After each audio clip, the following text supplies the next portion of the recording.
Matapos ipilit na sapat ang 64 pesos a day, Sek Balisakan kinuyog ng netizens kahit ulam hindi kasya. 64 pesos a day, sapat na daw mga katunay. Aba, di nga. Sa panahon ngayon, sapat na ba talaga yan? Siyempre, itong balitang ating matutunghayan ngayon ay nagmula kay Showbiz Fanatics at ilalagay ko ang link ng channel ni Showbiz Fanatics dito sa aking description box para maging updated po kayo sa mga balita na kanyang inihahatid sa atin. At siyempre, ito po ang inyong lingkod na si BT na magbibigay ng reaksyon at komento dito sa video na ating matutunghayan ngayon. At huwag na natin pagtagalin at sabay-sabay na nating panoorin ang laman ng video na hatid sa atin ni Showbiz Fanatics at bibigyan natin ng reaksyon ang videong ito. Pasok! Matapos patuloy na panindigan at ipagpilitan na talagang kasya raw ang 64 pesos kada araw para sa isang tao at mairaos niya ang kanyang pagkain sa maghapon, Ned the Chief na si Arsenio Balisacan pinagmumura na ng maraming netizen. Saan raw ba kumukuha ng datos at tila katangahan ang Ned the Chief o ang National Economic Development Authority Head na si Arsenio Balisacan para patuloy Oy, ano ba yan? Sino ba yung mga nakapwesto dyan, yung mga nakaposisyon dyan? Kayo ba ay nasa pag-iisip nyo pa, nasa katinuan pa? At sinasabi nyong 64 pesos per day ay kasya na 21 pesos per meal. Di nga. Anong taon yan? Anong taon magkakasya yan? Di ba? Siguro nung mga nakakaraang taon dati, nung maliit pa ako, kasya siguro yan.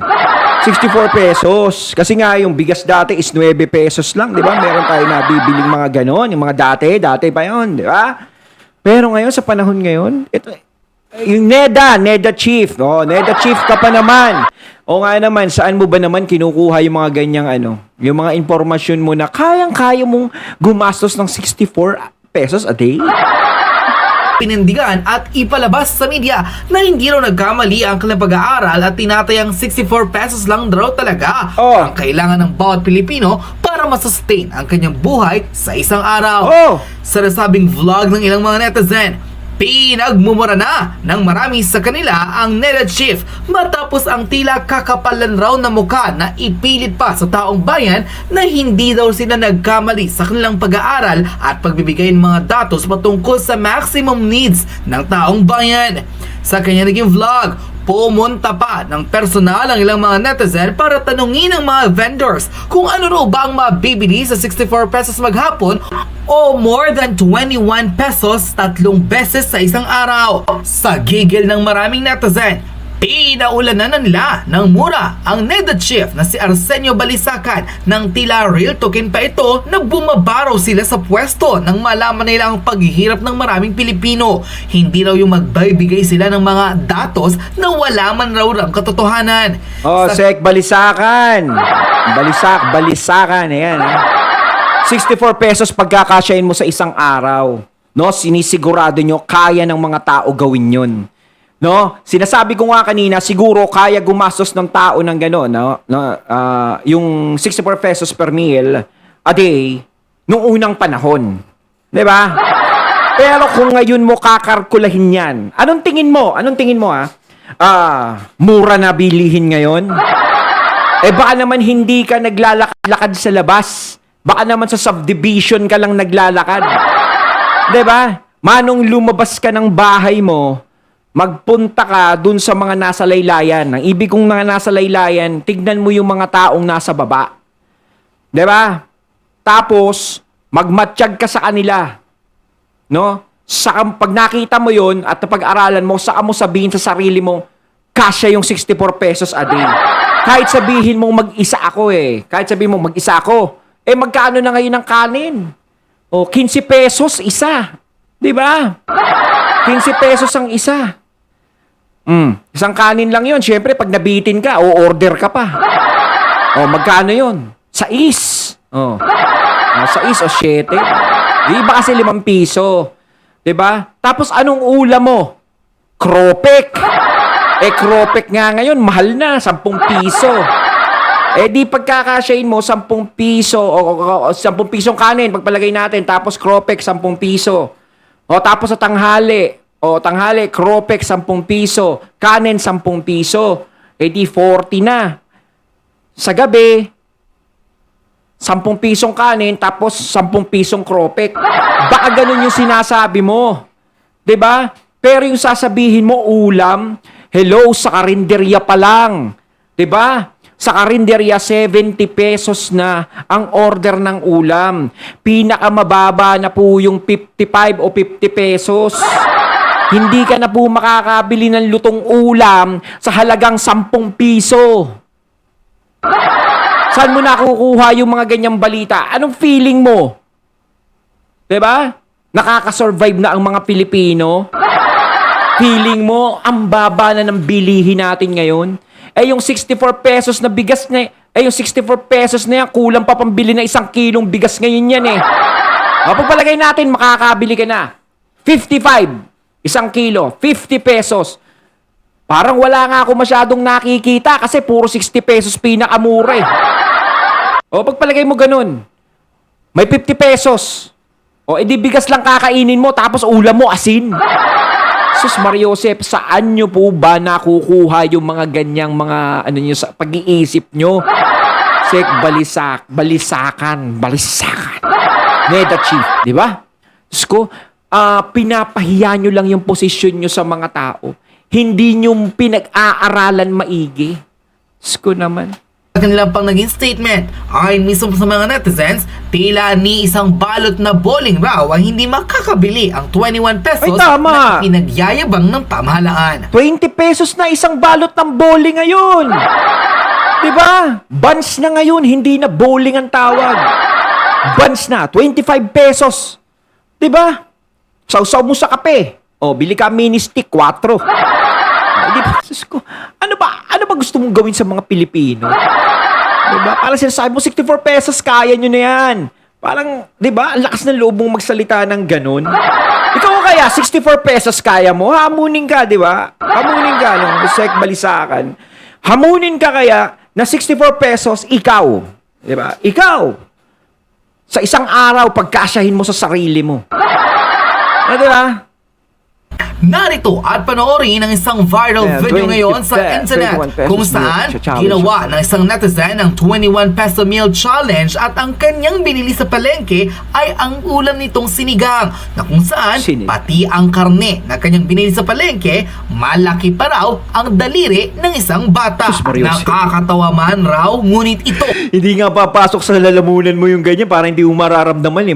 Pag nilunok mo, diretso na sa sikmura mo yun.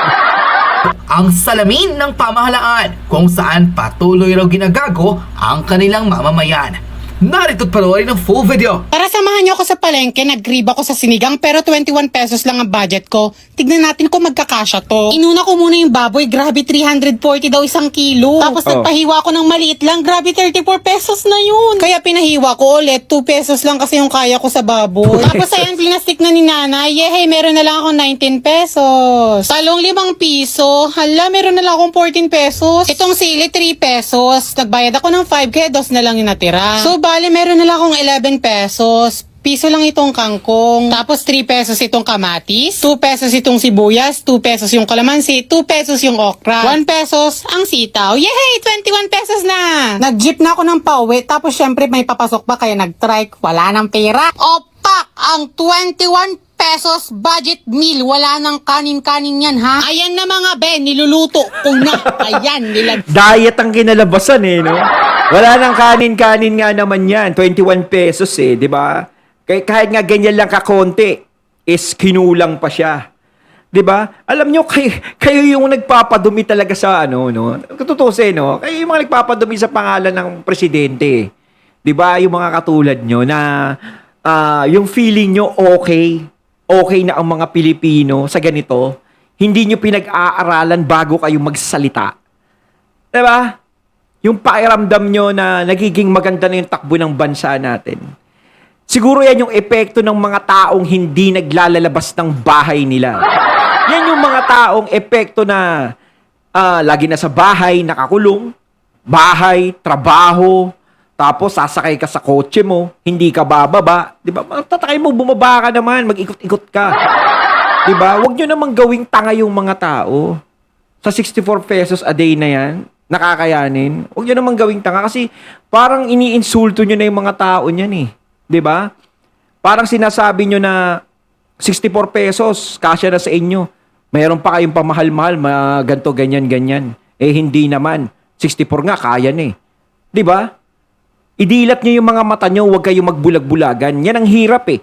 Kapag nagbubulag-bulagan ka, hindi nyo makita yung katotohanan. 'Di ba? Kaya kayo din ang napapahiya sa ginagawa nyo.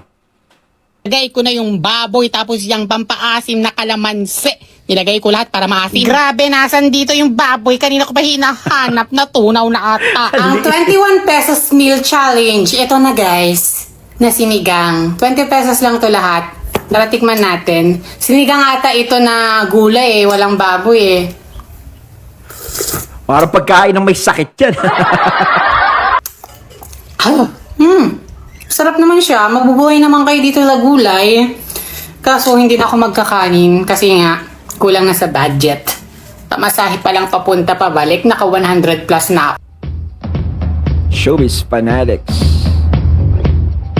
Mga boss, susubukan ko yung kalokohan ng NEDA at bibili ako ng 21 pesos na nakakabusog na pagkain. Tignan natin kung uubra. Nandito ako sa Fishbowlan kasama si Kuya. Kuya, anong Fishbowl. pangalan mo? Richard po. Yan, si Kuya Richard ha. Check ko, ano ang kakasya sa 21 pesos. Ang inabot ng 21 pesos ko, fishball tsaka kikiam, 7 piraso. Mantakin mo, fishball tsaka kikiam, ayan oh.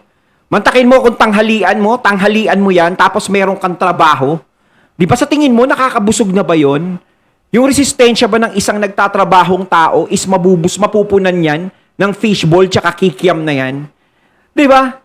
Kailangan na isang nagtatrabahong tao, yung may sapat siyang kain talaga. Para nakakapag-isip siya, nakakagalaw siya ng maayos. Eh yung mga nagda-diet nga, di ba? Hirap gumalaw yan. Hirap kumilos yan. Hindi nga nagkakakain yung iba dyan eh. Kasi 'di ba yung resistensya nila bumababa. 'Di ba? Pero yung sinasabi mo siguro epekto 'yan doon sa mga taong nagda-diet, 'di ba? Pero yung iba nga nagda-diet, medyo mahal pa eh. Mahal pa yung binibili nila kasi mga nagsasalad, 'di ba? Yung mga gulay mahal. 'Di ba? Parang anong gusto niyo sa mga gusto niyo gawin sa mga tao, mga ganyan lang ang kainin. 'Di ba? Parang sinasabi niyo sa mga Pilipino, ang aarte niyo. 64 pesos lang kasya na 'yan. May pa-fried chicken pa kayo, may pakanin-kanin pa kayo. Parang kayo lang yung may karapatan kumain ng ganun ah. Parang ganun yung ano nyo sa amin. 'Di ba? Diyos ko, nakakahiya naman po yung ginagawa nyo, sir. 'Di ba? Richard, may piso ka ba na palamig? Wala. No, wala siyang piso na palamig. Wala. Unang ina nyo, mga taga NEDA. Bili naman ako sa sari-sari store ng Pansit Canton tsaka ng kape. Pansit Canton, 20 na yun. 25 na ata, 22. Di ba? May 7 pesos kayo na noodles. 7 pesos daw, noodles. Meron daw, sabi ng gobyerno. 3 in 1. 3 in 1 na 4 pesos, meron po. 3-in-1 coffee nga ngayon, 15 eh. 17, 34. 34 pesos mga boss. O nasa na yung 21 pesos na kalokohan nyo? NEDA, ha? Bumili ako ng Pansit Canton tsaka 3-in-1. Puta, nagkautang pa ako. At sige, for the sake of argument, kahit nasabihin yung kasya yan 21 pesos, anong gusto nyong kainin namin? Puro Pansit Canton, puro noodles, tsaka kape? Gago pala kayo eh. Ang gusto nyo sa mamamayang Pilipino, lahat magkasakit sa bato, lahat magpa-dialysis. Hoy, ikaw, NEDA Secretary Arsenio Balisacan, tsaka lahat ng mga opisyal mo, ASEC at USEC, hinahamon ko kayo, 21 pesos per meal challenge. Kahit puntahan ko kayo sa opisina nyo, hinahamon ko kayo, lumabas kayo dyan sa mga opisina nyo. Patunayan nyo na tama yung computation nyo na kayang mabuhay ng isang tao sa 64 pesos a day o 21 pesos per meal. Pag hindi kayo sumagot, pag hindi nyo kinagat itong hamon naming mga manggagawa at ordinaryong Pilipino, ibig sabihin lang yan, pinagloloko nyo kaming lahat. Ang laki-laki ng mga sahod nyo, simpleng research, simpleng pag-google, di nyo magawa magkano ang pansit canton, ang Tama nga yun, no? Di ba? Bago sila magpatupad ng mga ganyan o bago sila magsalita ng ganyan, bakit hindi sila yung sumubok? Ipakita nila sa mga tao na kaya nilang pagkasyahin yung 64 pesos a day. Yung mabubusog sila. Tama nga naman si Sir. Anong gusto nyo? Magkasakit yung mga tao, magkasakit sa bato, magkasakit sa mga kung ano-ano, lalo na yung mga bata. 'Di ba? Ganyan ba yung gusto nyong gawin sa mga Pilipino? Para maipakita nyo lang na tayo ay umaaho na. 'Di ba ganon? Ganon yun eh. Kaya sinasabi 64 pesos a day. Kasi ramdam namin na na umaangat na yung bansa natin. Ramdam namin na nagbabago na yung presyo ng mga bilihin, bumababa na. Saan po? Nagpupunta ka po ba ng palengke? Ba, hindi ka namamalengke. Minsan, kung may katulong ka, sir, di ba? Sir Balisakan, no? Is magpunta ka sa palengke. No? Magpunta ka doon, mag-ikot-ikot ka. Di ba? Tapos dalin mo yung 64 pesos mo. Mamili ka ng pang-agahan, tanghalian, o okay, tanghalian. O, hapunan na lang. Yung dalawang yun. Kung magkakasya yung 64 pesos mo, yung nakakabusog ang bibilin mo, ha? 'Di ba? Saka ka magsalita ng ganyan, sir. Kasi ang mga taong nagsasalita ng ganyan, yung mga taong hindi talaga nakakaramdam, yung mga taong hindi nagre-research. Ang mga naman si sir, dapat mag-research muna kayo. 'Di ba? Kita nyo, napapahiya kayo sa ginagawa nyo. noodles at kape. Kung yung simpleng bagay na yun, hindi nyo magawa, ano pang silbi na nandyan kayo sa mga opisina nyo? Magsilayas kayo dyan! Kaya mga boss, kalampagin natin yung NEDA at Department of Finance. 21 pesos per meal challenge. Hamunin lahat ng mga nakaupo sa gobyerno. Ipakita at iparealize natin sa kanila yung kagaguhan nila. Hoy, Neda! Neda Munyo ka na ba? Teka lang ha, realidad ba ang inyong data? You are not food poor if you spend at least 64 pesos daily for meals according to NEDA. As in 64 pesos? Baka nung panahon niya ni Balisakan. Diba? Baka nung panahon niya, nakakabili siya sa halagang 64 pesos. Hello, katukin lang po namin kayo. 2024 na po ngayon, sir. Diba? 2024 na. Dati talaga, mas maganda. Nung panahon na ni FBRID, di ba? 100 piso mo, nakakabili ng 3 kilong bigas. Magandang klase na yon, ha? Balik natin ulit sa panahon na yon. Pero ngayon, sa tingin mo ba, yung 100 piso mo, is kakasya pa? Hindi na. Kung pamilya mo na yung pakakainin mo. Di ba? Yung 500 pisong sahod nga sa isang araw is kulang pa sa sobrang mahal na mga bilihin. Kaya nga parang nagfi-feeling kayo eh. Nagfi-feeling kayo na gumaganda na yung takbo ng bansa natin. Sana nga, dami naman taong humihiling na ganun sana ang mangyari. Kung 64 pesos talaga is kasya sa isang araw talaga, maganda. Kaso nga lang yung 64 pesos, kaya ba ngayon sa panahon ngayon? Di ba? Yun ang tanong eh. Sige nga, Neda, matanong ko kayo.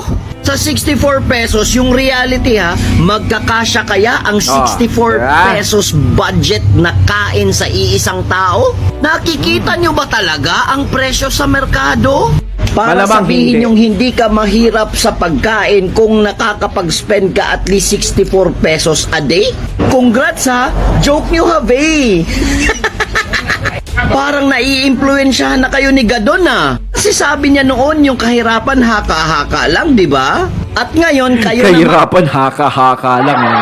Hirap talaga, no? Kapag ikaw, nakikisama ka lang sa mga taong matataas, pero hindi mo tinitignan yung mga nasa laylayan mo. Dito natin nakikita kung sino yung makamasa eh.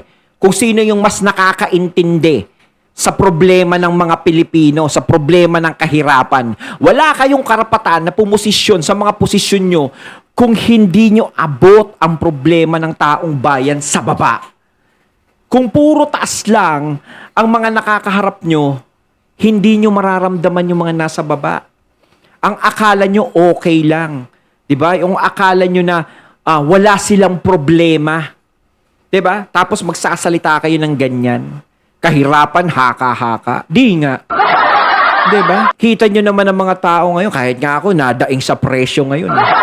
Siyempre, yung mga mayayaman, hindi naman dadaing sa presyo yan. Kayang-kaya nila yan eh. 'Di ba? Pero yung mga taong nasa baba talaga, hindi natin sila masisisi. Hindi nyo kami masisisi kung bakit kami dumadaing sa mahal ng bilihin ngayon na dapat na tinatrabaho ngayon at dapat siya ng pinagtatalunan o nilulutas ngayon. Hindi yung puro Duterte na lang, Marius. Man ang nagpapatawa. I-check nyo ang nangyayari talaga sa bansa, Neda, bago kayo maglabas ng patawang data. Ayan na, ayan na. May Ayan na. resback na naman ang NEDA, no? Kasi pinutakti na. So, may response sila. Basahin natin. Nilinaw ni NEDA Secretary Arsenio Balisacan na ang food at poverty thresholds ay bahagi ng pagsukat sa antas ng pag-unlad ng isang bansa at ang bisa ng mga programa at polisiya ng pamahalaan sa pagtugon sa kahirapan.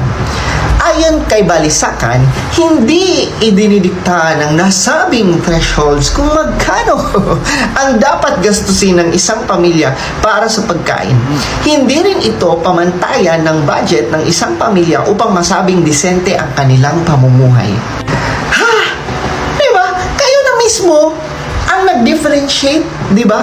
Kayo na mismo ang nagsabi na pag 20 pesos lang ang afford ng isang tao, mahirap siya. Pag 21 pesos pataas per meal, hindi na siya mahirap. Ganon? Diba? Diba kayo Ganon? naman na? So, inaano niya yung antas ng mga tao, yung pamumuhay Yung nila. feeling, no, na diba, mura yung ngayon. estado ng kanilang buhay. Doon mo pala malalaman yun kung 20 pesos lang ang kaya mo, no? Mahirap ka. Pag 21 pesos pataas na, mayaman ka na, no? Sana all. Ay, nako. Kayo na mismo nagsabi, kayo na mismo ang nagbigay ng digit eh. Kayo na mismo ang nagsabi, pag 20 pesos lang ang ma-afford, mahirap. Pag 21 pesos, hindi na mahirap. Para lang yan nung ano eh, 'di ba? Yung 20 million pagkain sa SONA, 'di ba? Oh, bakit Confident pa yun? yung isang official ng gobyerno nagsabi, yes, 20 million. Tamang-tama lang yan. O bakit yun? 20 million, di ba? O bakit ka maglalabas ng ganun kadami, di ba? Ganun kamahal na budget para sa pagkain ng mga a-attend sa SONA. O bakit yun? Eh di dapat hindi naman kailangan ng 20 million dun eh. O, di ba? O, bakit 20 million ang nilabas? No, ibig sabihin sila hindi nila kayang pagkasyahin kapag bababa na sa 20 million. Oh. Tapos, nung pinutakti na ng mga tao, pinutakti na ng mga Pilipino, rest back na naman. Ang sabi nila, hindi lang naman pagkain ang 20 million.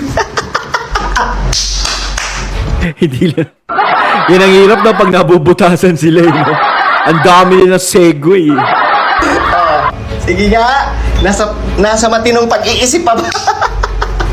Mga boss, Ewan ko ba sa mga nangyayari dyan sa mga yan, no? Takin nyo, mga nakapwesto kayo dyan, pero pinapahiya nyo lang yung sarili nyo.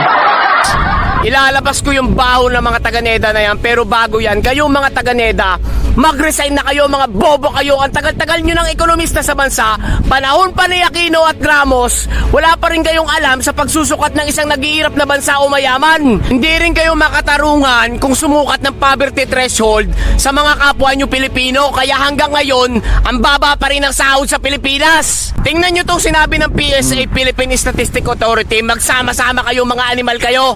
Ayon sa Philippine Statistics Authority, sa kanilang pagsusukat sa poverty threshold, ang pamilya na mayroong 5 members kailangan ng at least 13,873 per month to meet their minimum basic food.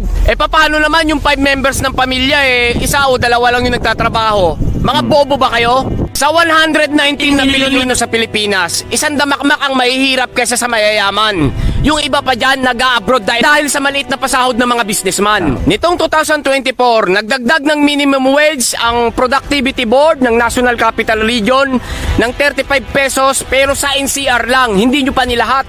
Kaya naman, umabot ng 16,046 pesos ang Central Luzon at ang Calabarzon naman ay umaabot ng 15,457 pesos. Sa tingin nyo ba mga bobong ekonomista, makakasabay sila sa mga nagmamahalang pagkain, tubig, kuryente, pampers, gatas ng mga anak nila? Tama. Isa kayo sa mga dahilan kung bakit napipigilang umasenso ang Pilipinas dahil sa mga pambubulag nyo. Ayon, natating natunghayan ng video na nagbula kay Showbiz Fanatics. Ayan ha, syempre yung mga gumawa ng challenge. Di ba yung 21 pesos?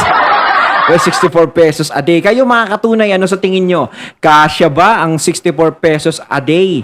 No? Sa inyo? Sa pagkain nyo? Kung kayo lang ang kakain nun? Comment lang po kayo sa comment box. So once again, I'm BT and I'm out. Peace.